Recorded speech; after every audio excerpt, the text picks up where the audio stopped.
Merci, Monsieur le Président. Je vais essayer d'être courte parce qu'effectivement, le temps nous manque. Nous avons parlé tout à l'heure de l'équité en matière de participation aux frais de transport scolaire pour les familles. Je voudrais en fait ajouter un point qui m'est cher et j'ai toujours été surprise qu'il n'ait pas encore été traité par les différents conseils départementaux successifs, comme on disait tout à l'heure, à savoir en fait l'équité entre les territoires. Parce que les organisateurs de second rang que sont en fait les comités de communes en milieu rural ont des frais de transport collectif, de transport scolaire qui sont nettement supérieurs parce qu'ils n'ont pas en fait en un même lieu le collège, le lycée. Et je pense que dans ce calcul-là, il faudra que nous soyons attentifs aussi à l'équité territoriale.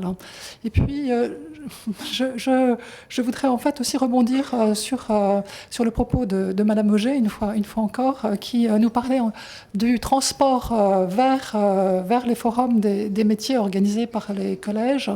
Je pense qu'en fait, le dialogue que nous souhaitons en fait porter avec les collèges sur la façon d'utiliser la dotation de fonctionnement qui leur est allouée, ce dialogue est vraiment essentiel parce qu'on voit bien la difficulté qu'il y a pour les établissements de savoir en fait à quoi sont dévolues exactement ces dotations.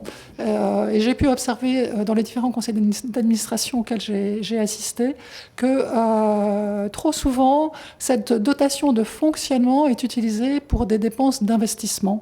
Dépenses d'investissement qui, si elles étaient en fait faites directement par le conseil départemental, permettraient de récupérer de la TVA. Donc je pense en fait que ce dialogue est vraiment essentiel et qu'il faut qu'on y travaille comme on l'a prévu. Je vous remercie. Merci.